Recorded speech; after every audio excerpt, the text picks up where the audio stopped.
Sí. Listo, mis hijos. Entonces, ahora vamos a dedicarnos a responder estas preguntas de modelos que encontré por internet de la prueba Saber 11. Listo. La pregunta dice así. Primero me confirman que están viendo la pantalla. Profe. Sí, Ok, listo. sí, Muy sí. bien. Sí, profe. Ok. Dice, Juan tomó una toalla y agregó 1 litro de agua y lo mezcló con 2 cucharadas de sal. Después calentó la mezcla y cuando observó que la mezcla empezó a hervir, tomó la temperatura. Esta fue de 110 grados centígrados, o sea, cuando empezó a hervir, o sea, cuando el agua empezó a evaporarse. Él concluye que el aumento en la temperatura de ebullición del disolvente, en este caso agua, es directamente proporcional a la cantidad de sal agregada, directamente proporcional a la cantidad de sal agregada. Posteriormente, en su clase de ciencias, quiso mostrarle a sus compañeros que el agua podía hervir a esta temperatura. Para esto, usa el mismo termómetro y la misma olla. Teniendo en cuenta la información anterior, si Juan quiere obtener los mismos resultados, ¿cuál o cuáles condiciones debe implementar? A. Mezclar 5 cucharadas de sal con 10 litros de agua. Mezclar 2 cucharadas de sal con 1 litro de agua. Usar 3 cucharadas de sal únicamente o de usar 2 litros de agua y no agregar sal. Entonces, quiero que ustedes me digan cuál es la respuesta correcta a esa pregunta. La B. ¿Quién dijo La eso, B. Manuel? La B. La La B. B, profe. La B. Listo. Genial, listo, muy bien. Perfecto, es la B. Es la B porque obviamente el experimento trata de que sea reproducible. Reproducible indica que si otra persona lo hace bajo las mismas condiciones, tiene que darle el mismo resultado. Y para ser reproducible necesita garantizar que se mantengan las condiciones del experimento inicial. Y el experimento inicial fue facilito. Una olla, 1 litro de agua, 2 cucharadas de sal y el termómetro. ¿Ya? Y él dejó la olla un rato y ni siquiera hablan de tiempo, sino que cuando el agua empezó a hervir, él se dio cuenta que la temperatura eran 110. Bueno, pregunta, si el estudiante no le hubiese agregado las 2 cucharadas de sal, ¿a qué temperatura hubiese hervido el agua? A Si no, 100 grados. a 100 grados. ¿Quién dijo eso? Que no estoy viendo la pantalla. Darlenis Cabarca. Que se me parece a Darlene. Muy bien, Darlenis, excelente. Entonces, el agua pura, ¿cierto? El agua pura sobre el nivel del mar, o sea, por ejemplo, aquí en Riohacha, el agua debe hervir o ebullir a los 100 grados centígrados. Pero resulta que si yo al agua le agrego un soluto que no sea volátil, como la sal, quiere decir que su punto de ebullición aumenta. Eso es conocido en química como una propiedad. Se llaman las propiedades coligativas de las soluciones. Hace referencia a las propiedades que cambian cuando agrego un soluto a un solvente. Entonces, las propiedades del solvente cambian, las propiedades físicas. El punto, por ejemplo, la presión de vapor disminuye. La temperatura de ebullición aumenta. El punto de congelación disminuye, dependiendo la cantidad de soluto. Listo. Pregunta, ¿qué significa esto, esta expresión? El aumento de la temperatura de ebullición del disolvente es directamente proporcional a la cantidad de sal agregada. ¿Qué quiere decir esa persona con esa afirmación? ¿Qué me lo explica? El aumento en la temperatura de ebullición del disolvente es directamente proporcional a la cantidad de sal agregada. Entre más. Que entre más se le agregue sal, mayor va a ser el grado de ebullición, el punto de Y entre ebullición. menos sal se le agregue, Para disminuir. va a disminuir el punto de ebullición. Muy bien, Mariana. ¿Y quién fue el otro que participó? Que no estoy viendo la pantalla. Mario. Mario Luis. Muy bien, Mario Luis. Listo, campeón. Muy bien, Mariana y Mario Luis, tienen razón. Entonces esta pregunta estaba muy sencilla, ¿cierto? Mira, ese tipo de preguntas nos enfrentamos en la prueba. ¿Ya? Y a veces son muy sencillas, como esta. Vamos a ver esta que empieza aquí. Me voy a tomar el trabajo de leerla. Dice, un estudiante realizó el siguiente experimento. Agregó 100 mililitros de agua con levaduras en un recipiente y lo calentó en una estufa. Midió el volumen del agua y contabilizó el número de células de levadura cada 2 minutos. Los resultados se muestran en la tabla. ¿Listo? Entonces, fíjense, hay una tabla. Les recomiendo que cada vez que haya una tabla, la lean así, de manera vertical y después miren si hay también algo en la forma horizontal en las filas. Aquí no hay información importante que mirar en las filas, sino todo es las columnas. Entonces dice tiempo en minutos, 2, 4, 6, 8, 10. Temperatura del agua, mira, 10 grados, 30 grados, 60, 100, 100. Volumen del agua, mira, el volumen inicialmente eran 100, 100, 100. Obviamente, cuando llegaron a los 100 grados, el agua empezó a evaporarse, el volumen disminuyó. Miren, 100, después bajó a 60. El número de levaduras, miren, a los 10 grados, 500. A los 30 grados, 500 levaduras. A los 60, bien. El problema fue a los 100, cuando empezó a evaporarse agua, que empezó a disminuir. Miren, ya a los 100 grados, después de haber pasado 2 minutos, primero habían 40, 400, después bajó a 300. ¿Listo? Ahora, la pregunta es, si la tendencia se mantiene, ¿cuál sería el volumen del agua a los 12 minutos? Está fácil, ¿no? Miren. ¿Qué me dice esa respuesta? Está fácil. A ver, profe. A ver. ¿Qué más Profe, yo dice diría que la B. Muy bien. ¿Quién dice otra que no sea la B? Bueno, yo creo que está obvia, ¿no? Mario Luis y Darlene, si no me equivoco, fueron los que respondieron. Tienen la razón. ¿Qué observamos aquí? La tendencia, mire. Primero, la temperatura va aumentando de 2 en 2, 2, 4, 6, 8. Perdón, el tiempo de 2 en 2 va aumentando. Y la temperatura, obviamente, después de los 100, gradúan de tal manera que la temperatura no aumenta, pero el tiempo va pasando. Lo dejo en 100 y va bajando, 80, 60, debe ir disminuyendo.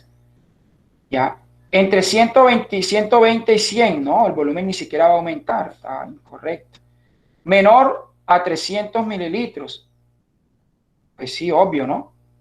Obvio, pero se supone que estamos partiendo de la base de 100 mililitros, que fue lo que el estudiante agregó. Entonces está exagerada. Entre 80 y 60, no, porque la tendencia es que entre más tiempo pase, la temperatura obviamente a los 100, el agua va a evaporarse hasta evaporarse toda. Se supone que lo que viene ahora debe ser menor de 60. No puede estar entre 80. Entonces la respuesta correcta es, esa pregunta estaba regalada. Muy bien, vamos a ver si encontramos una de mayor nivel.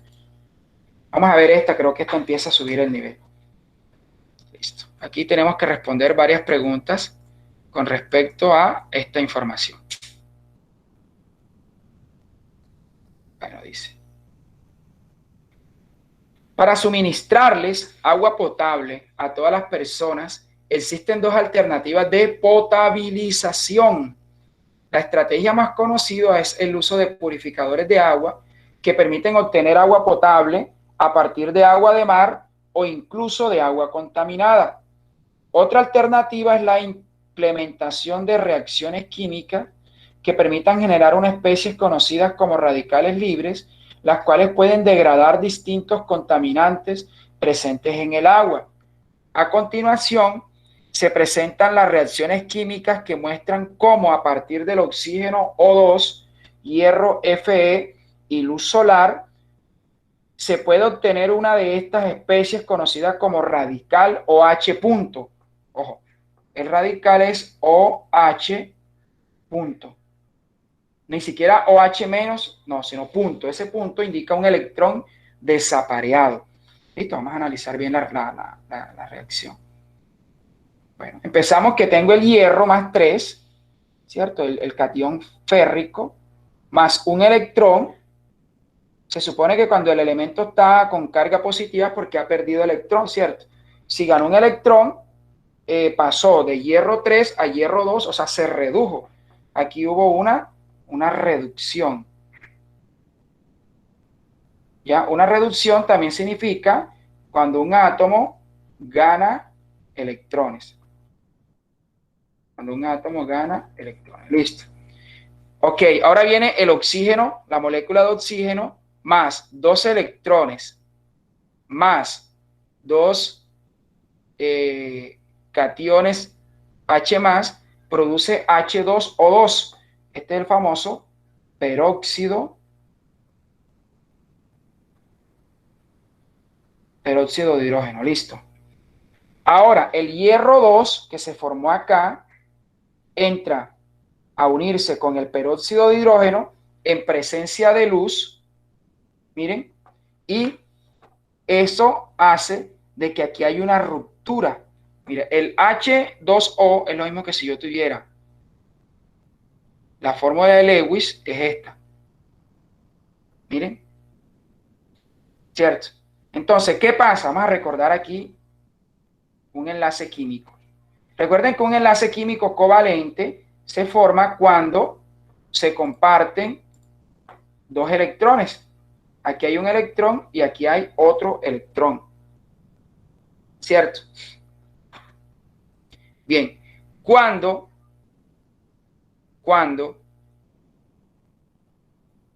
se hace la ruptura, aquí lo que ocurre es que uno de los dos se queda con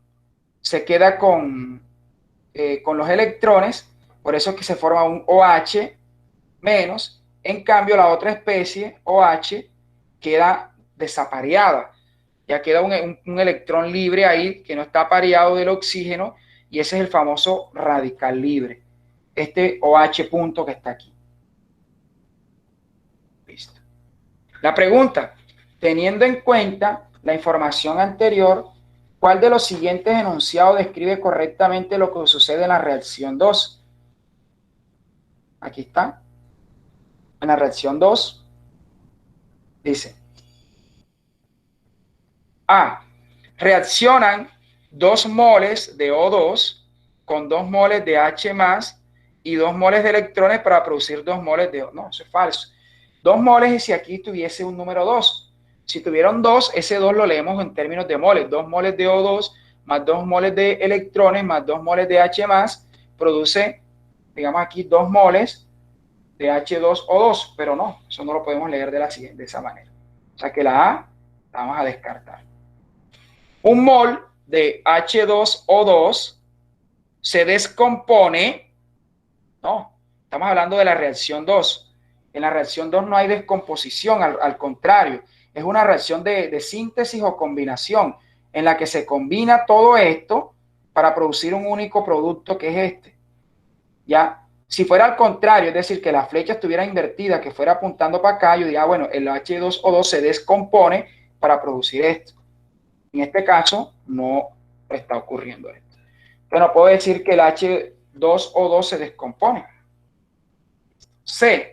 Reacciona un mol de O2, sí, con 2 moles de H+, sí, y 2 moles de electrones, sí, para producir un mol de H2O2, correcto. D. 2 moles de H2O2 se descompone, ¿no? De salida está mal. Entonces, fíjense, jovencitos, para responder esta pregunta, a veces me dan este montonón de información. Mire, yo no había leído esta pregunta antes. Entonces yo primero empecé a analizar que esta es una reacción de reducción, que están ganando electrones, que este forma el peróxido. Pero a la hora de la verdad no era ni siquiera necesario para responder esta pregunta hacer este tipo de análisis. Es más, esta información que me dieron aquí del agua purificada, no sé qué, tal, para responder a esta pregunta, esta información era irrelevante. Lo único que para mí era relevante era lo que me muestran aquí en esta ecuación química, ¿ya? Si a mí la pregunta se reduce, según la anterior ecuación química, ¿ya? ¿Cuál de los siguientes enunciados describe correctamente? ¿Ya? Me hubiese ahorrado todo ese montón de información que termina confundiéndonos. Listo, no importa. Vamos a mirar la siguiente pregunta que también se responde con base a esta información.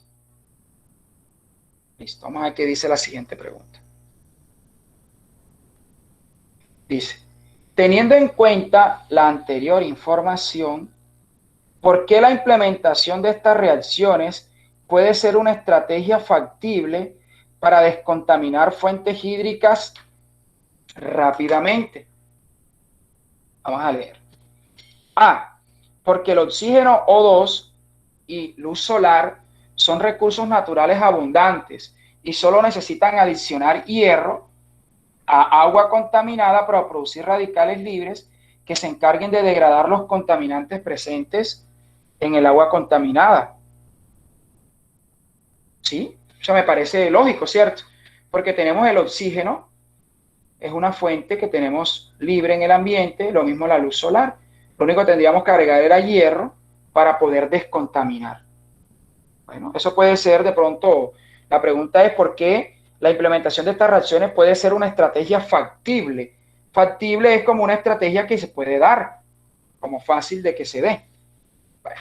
B, porque las reacciones mostradas indican que solo con agregar oxígeno a aguas contaminadas se puede generar la evaporación de todos los contaminantes. No, eso está falso. Yo pienso que eso de salida está incorrecto. Primero porque no estamos hablando ni siquiera de evaporación, estamos hablando de una reacción química. Bueno, y el oxígeno se puede extraer de la atmósfera, sí, pero la primera parte de esta afirmación no es correcta. Dice C, porque al agregar hierro, Fe y oxígeno O2 a las fuentes hídricas en presencia de luz solar, se pueden transformar los contaminantes del agua en compuestos que mejoren su aroma y sabor. La verdad es que esa pregunta, esa respuesta del aroma y sabor, aquí en ningún momento la mencionan. Hablan es de volver el agua potable, y el agua potable es agua que es apta para el consumo humano. O sea que esta la vamos a descartar también.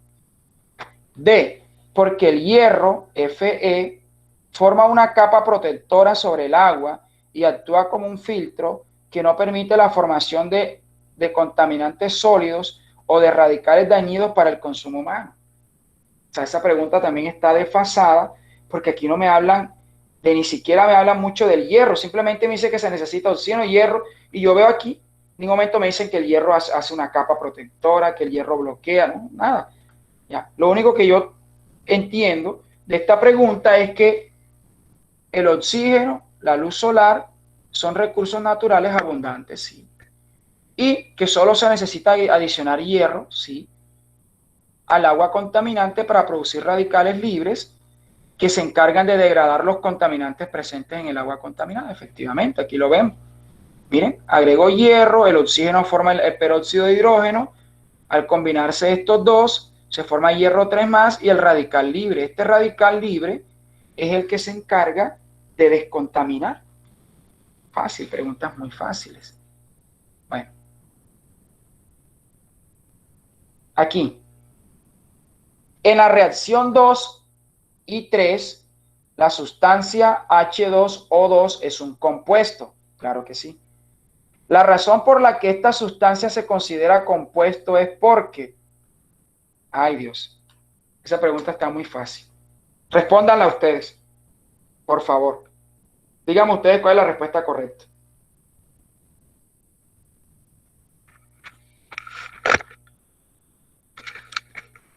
Los escucho.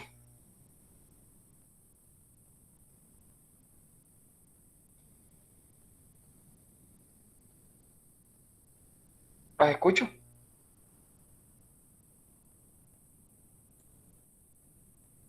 Bueno, vamos a analizarla porque a ustedes no les cuesta hablar. Entonces, las reacciones 2 y 3. Bueno, ¿cuál es la reacción 2 y 3? Miren, esta es la reacción 2. Vamos a copiar esta parte aquí.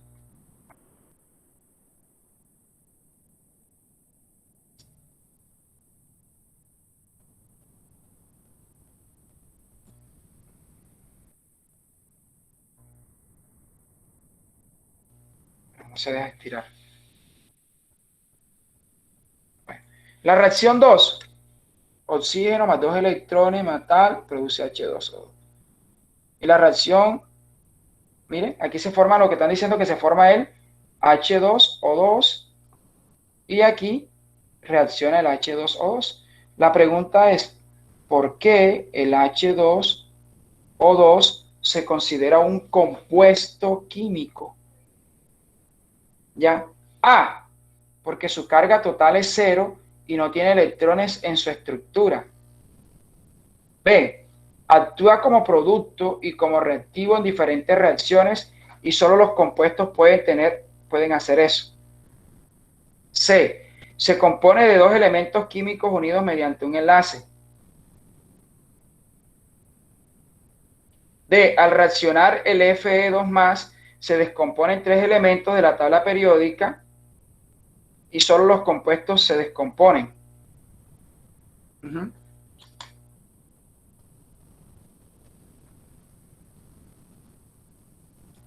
vamos a pasar La C. a eliminar.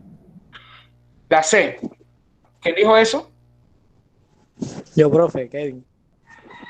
Ok, Kevin. Parece la voz de Uciel.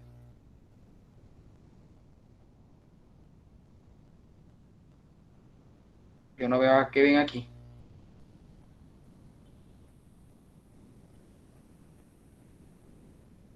Kevin Mendoza. Bueno, listo. Entonces, mire. Su carga total es cero y no tiene electrones en su estructura. Falso. Porque se supone que si están enlazados es porque hay una relación electrónica interna. Recuerden cuando veíamos tipos de enlaces, ¿cierto? Si el enlace era iónico, entonces el no metal atraía hacia él los electrones del metal y el metal perdía sus electrones. Y si era covalente, como en este caso, pues hay una reacción, ¿cómo se llama? Ni siquiera un intercambio, se comparten los electrones entre el hidrógeno y el oxígeno, que es no metal. Entonces, podemos descartar la primera. Actúa como producto y como reactivo en diferentes reacciones y solo los compuestos pueden hacer eso. Falso. Eso es falso, eso no tiene nada que ver. Miren aquí el hierro, por ejemplo, hierro 2. No es un compuesto. Y aquí actúa como producto y aquí actúa como reactivo. C. Se compone de dos elementos químicos unidos mediante enlace, efectivamente. ¿Cuáles son los dos elementos químicos? El hidrógeno y el oxígeno. Estos son los dos elementos químicos mediante un enlace. Vamos a ver. Oxígeno, oxígeno, hidrógeno.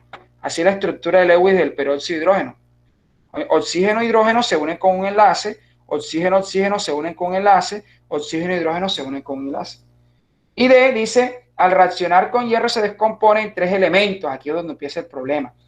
Es decir, se descompone, pero H o H no es un elemento. Esto ya viene siendo una molécula ionizada. O sea que esto es un ion molecular. O sea que yo no puedo decir que se descompone en un elemento. De pronto yo digo, no, se descompuso en hierro más hidrógeno más oxígeno. ¿Cierto? Pero estamos hablando aquí de un compuesto OH, en este caso un ion, una molécula. Bueno, entonces, como dijo Kevin, se descompone o se compone de dos elementos químicos unidos mediante un enlace. Recuerden que un compuesto químico es la combinación de dos o más elementos formando una aglomeración conocido como compuesto químico o una molécula. Listo. Entonces vemos aquí a ver si encuentro otra pregunta interesante.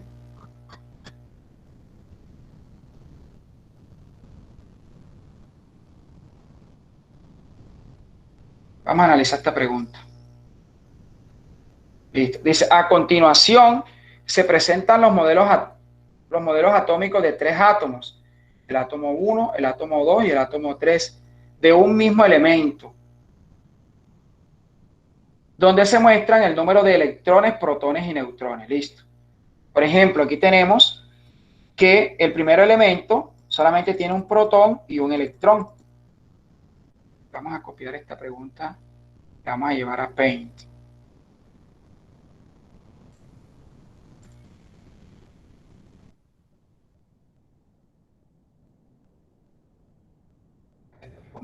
Paint.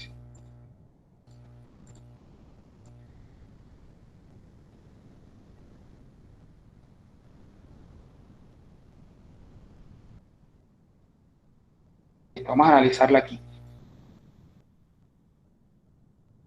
Listo, dice, a continuación se presentan los modelos, entonces sabemos que lo que está aquí interno, vamos a llamarle, aquí están los protones, y el que está girando aquí alrededor es electrón.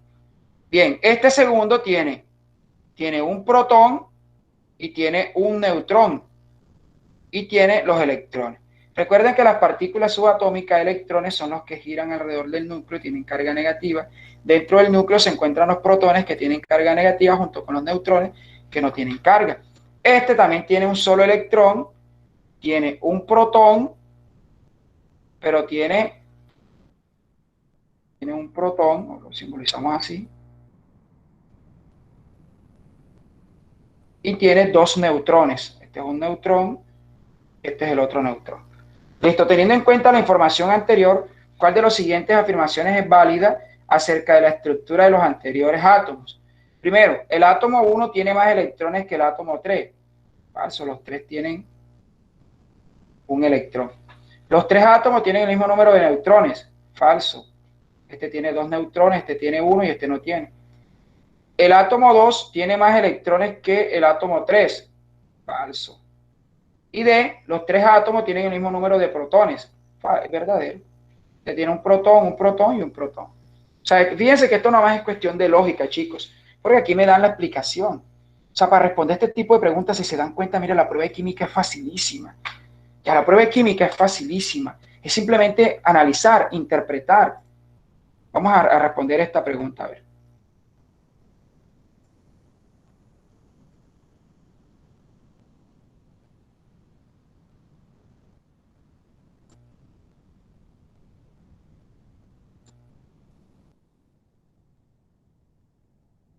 Vamos a ver, dice, un estudiante quiere saber cuál es la temperatura de ebullición del agua en su ciudad.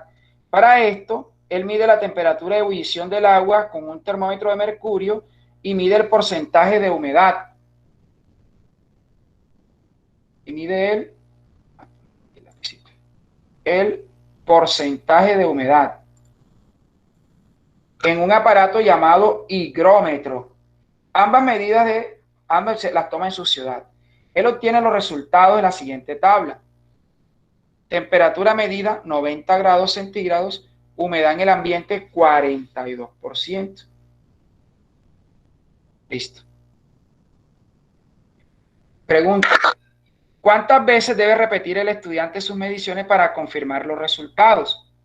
Una vez en ciudades diferentes con los mismos instrumentos. Una vez en ciudades diferentes con diferentes termómetros. 5 veces en la misma ciudad con distintos higrómetros. 5 veces en la misma ciudad con los mismos instrumentos. Bueno, jóvenes, entonces resulta que para que un experimento sea reproducible, tenemos que garantizar que se haga con los mismos o con las mismas condiciones. O sea, si yo quiero que ese experimento yo lo haga y lo vuelva a repetir y me dé el mismo resultado, debo medir todo con los mismos instrumentos.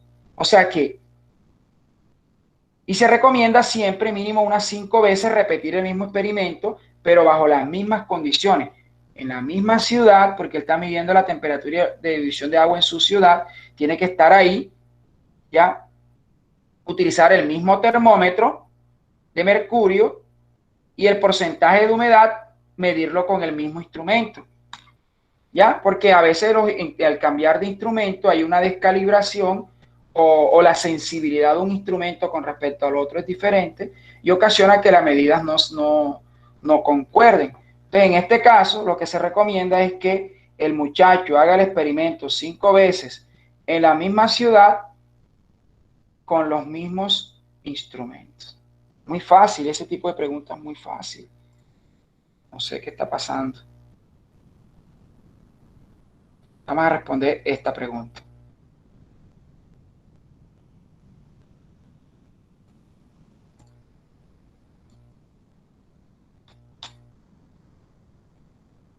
Vamos a responder esta vez.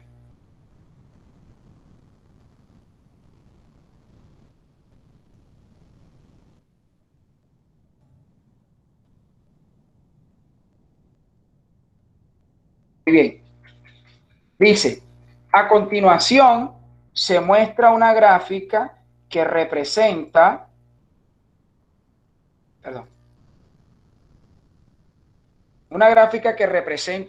las variaciones en el volumen de un globo al cambiar la cantidad de moles de gas que contiene. Cuando hablamos de moles de gas, estamos hablando de la cantidad de gas, ¿ya? Es decir, estamos aumentando más gas o disminuyendo la cantidad de gas. Manteniendo la presión y la temperatura del globo sin variar. Entonces decimos que la presión y la temperatura son constantes, no varían. Por un punto. El número de moles aumenta de N1 a N2 y a su vez el volumen aumenta de B1 a B2. Listo. Un estudiante quiere explicar este comportamiento y recurre a la ley de los gases ideales. Entonces, miren, jóvenes, presión por volumen es igual al número de moles por la constante de los gases por la temperatura. PB es igual a nRT. Esa es la ley general de los gases ideales. Tienen que aprendérsela. P de presión, B de volumen, N de número de moles, R, que es una constante, y T, que es la temperatura. Listo. Entonces, con base en la información anterior y teniendo en cuenta la ley de los gases ideales, ¿por qué el volumen del gas aumenta cuando aumenta el número de moles? Hagamos así. Ojo. Si yo digo que la temperatura es constante y también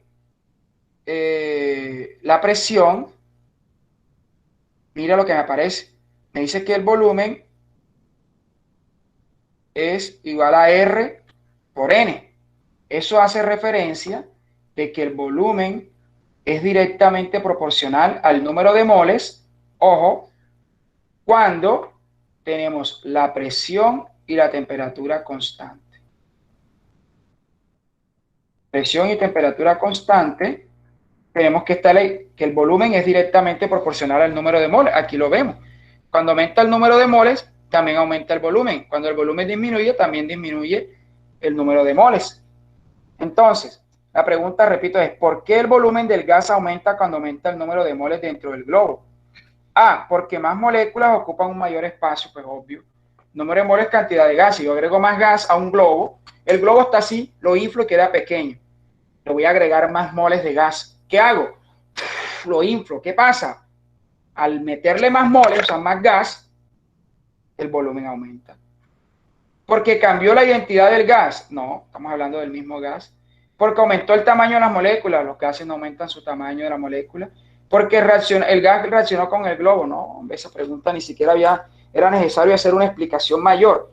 Obviamente, al agregarle más moles, es decir, si yo soplo el globo, entre más gas le eche, pues más volumen va a tener. Qué preguntas tan fáciles, Dios mío.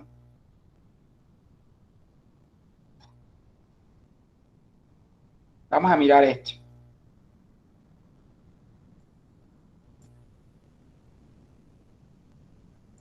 Vamos a mirar esta pregunta.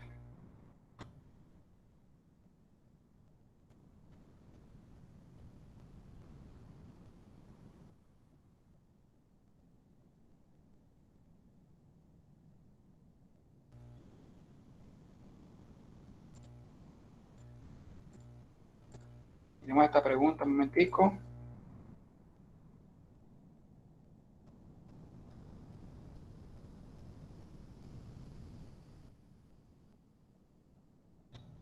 Listo. Dicen, un estudiante tiene una mezcla homogénea de etanol, CH3, CH2OH y agua. Obviamente el alcohol y el agua forman una mezcla homogénea, eso lo tienen claro, ¿cierto? En la tabla 1 se muestra un dibujo de la mezcla con las propiedades de cada componente. Para separar sus componentes se cuenta con los métodos de separación que se relacionan en la tabla 2. Listo, miren.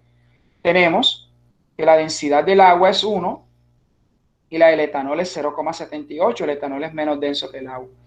Pero el punto de ebullición del agua son 100 y el de etanol es 78. Ambos son líquidos, forman una mezcla homogénea, se mezclan. Bueno, eso está más fácil, esa explicación. ¿Qué método de separación? Decantación. Se separa mezclas heterogéneas. Ojo, de salida aquí está. Heterogéneas de líquidos insolubles en diferentes densidades que son separados por gravedad. Líquidos insolubles. Insolubles como el agua y el aceite que no se mezclan. Aquí todos ustedes saben que el agua y el alcohol se mezclan. ¿Cómo lo sabemos? El alcohol que utilizamos para limpiarnos las manos ahora con época de la pandemia, para desinfectarnos, ese no es alcohol puro, es un alcohol que está al 70%. Ya quiere decir que de 100 mililitros, 70 es alcohol, 30 es agua. Ahí hay una mezcla de agua y alcohol. En las bebidas alcohólicas, en una cerveza, uno toma una copita de vino, uno mira el vino y, ahí dice aquí, y uno se da cuenta que forma una mezcla homogénea, el agua y el alcohol. Listo. Entonces, la decantación, pues la descarto porque decantación es para separar agua y aceite, que ellos sí son insolubles. Evaporación, ojo, separa una mezcla homogénea entre un sólido y un líquido, como el agua y la sal. Entonces yo descarto ese porque yo estoy teniendo una mezcla de dos líquidos, agua y alcohol. Está muy regalado. Filtración. Separa mezclas heterogéneas entre un sólido no soluble, bueno, de salida, sólido y un líquido. Descartada porque no puedo. Y destilación. Separa mezclas homogéneas entre líquidos solubles entre sí, como el alcohol, con diferentes puntos de ebullición, como el agua y el alcohol. Aquí lo vemos, tienen diferentes puntos de ebullición. En otras palabras, jóvenes, siempre que ustedes le hablen de separar agua y alcohol, la respuesta siempre va a ser destilación. ¿Ya? La respuesta correcta siempre es destilación. Yo no sé por qué, pero este tipo de preguntas la vienen haciendo toda la vida, desde que yo hice la prueba. Y siempre va a ser así y siempre ha sido así. Ustedes no se pueden confundir nunca jamás con un tipo de pregunta como esta. Hagamos otra antes de despedirnos. Vamos a responder esta.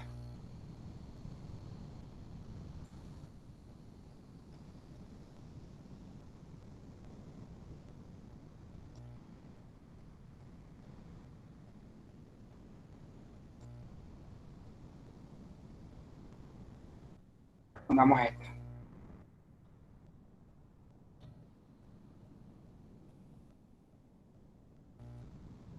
Listo. Dice así. Los átomos se forman por protones, que son los que tienen carga positiva, los neutrones, que son neutros, no tienen carga. Protones y neutrones están dentro del núcleo.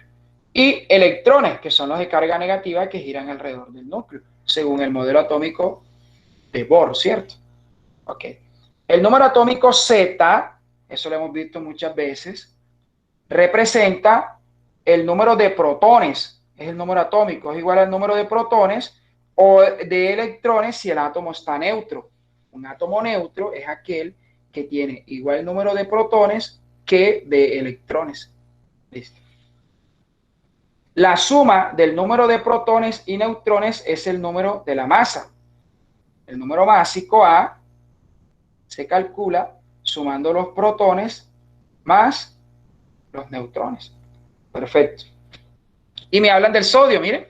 El sodio tiene las siguientes propiedades. Número atómico 11. Quiere decir que el sodio, vamos escribiéndolo por acá, el sodio, electrones del sodio, tiene 11. Protones del sodio, debe tener 11. ¿Cierto? Neutrones. Bueno, neutrones, ¿cómo calculo yo neutrones? Recuerden que esta fórmula me dice que la masa total es igual a la suma de protones más neutrones. Si yo quiero despejar neutrones, protones lo paso a restar. En otras palabras, los neutrones se calculan restando la masa total menos los protones. Entonces yo tengo que la masa es 23 y tengo 11 protones. ¿Cierto?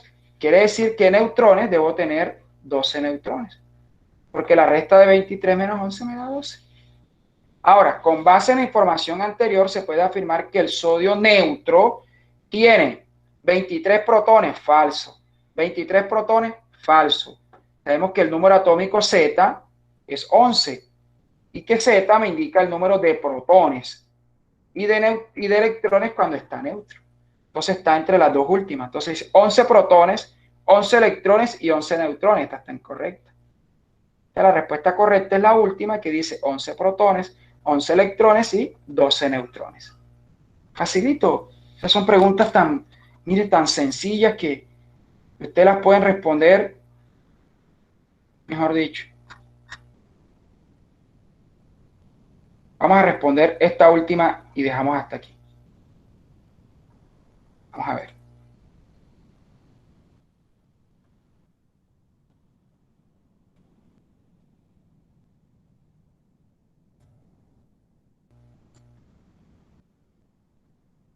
Vemos esta.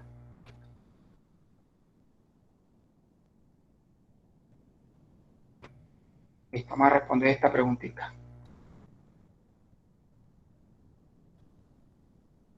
Listo, dice así. La solubilidad en agua representa la máxima cantidad de un compuesto que se disuelve en 100 gramos de agua a una temperatura dada. A continuación, se muestra cómo cambia la solubilidad del nitrato de potasio, KNO3, con la temperatura. La línea curva de la gráfica representa la cantidad de KNO3 máxima que se disuelve a una determinada temperatura para formar una disolución saturada. Recuerden que una disolución saturada es aquella que ya no puede seguir disolviendo más. El solvente ya no puede seguir disolviendo más soluto.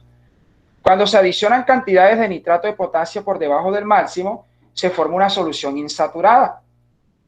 Obviamente una solución insaturada es aquella cuando el solvente todavía puede seguir disolviendo solvente. Bueno, vean chicos, ustedes le dan una tabla, lo primero que tienen que hacer es analizar qué hay en el eje X y qué hay en el eje Y. Entonces, en el eje X vemos temperatura en grados centígrados, va aumentando 10, 20, 30. Y en el eje Y está la solubilidad, dice gramos de nitrato de potasio en 100 gramos de agua. Por ejemplo, si yo digo a los 20 grados, ok, en 20 grados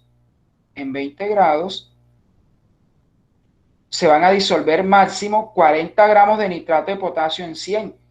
En 50 grados centígrados, 50 grados centígrados se van a disolver aproximadamente entre 120, más o menos 130, ¿cierto? Gramos de nitrato de potasio en 100 gramos de agua. Listo. De acuerdo con la información anterior, si a 20 grados centígrados se tiene una solución preparada con 20 gramos de KNO3, y estamos anotando eso por acá, ya, a 20 grados centígrados, ya, se tiene una disolución preparada con, ojo, 20 gramos de KNO3 en un recipiente que tiene 100 gramos de agua. Listo. ¿Qué tipo de solución es? Vamos a analizar primero la gráfica, ¿no? Se supone, ojo, que en 20 grados se van a disolver máximo 40. Pero yo apenas agregué 20. ¿Cierto? O sea, él tiene capacidad para disolver 40. Esto es lo que me dice la gráfica. En 20, me paro aquí y miro acá, está el 40. O sea, que él tiene la capacidad máxima a esa temperatura de disolver 40 gramos de KNO3. Pero yo no le agregué 40, apenas le agregué 20. Quiere decir, a simple vista y sin mirar la respuesta, es que esa solución está insaturada, porque el solvente, que es el agua, puede seguir disolviendo todavía más nitrato de potasio. Tiene una capacidad de más de 20 gramos todavía, le faltan 20 gramos para saturarse. Entonces, la solución es A, insaturada, porque a 10 grados se disuelven 80 gramos. Falso, a 10 grados se disuelven apenas 20. Falso. B, saturada, ¿no? Ya sabemos que es insaturada. D, insaturada, porque a 20 grados se pueden disolver más de 20 gramos de KNO3 en sangre. Sí, por ahí va. Saturada, porque a 10 grados se disuelven 40, ¿no? A 10 grados se disuelven 20. O sea que aquí la respuesta correcta sería esta. Entonces, si se dieron cuenta, ¿cómo analicé yo esta pregunta? Ya, muy fácil, muy fácil.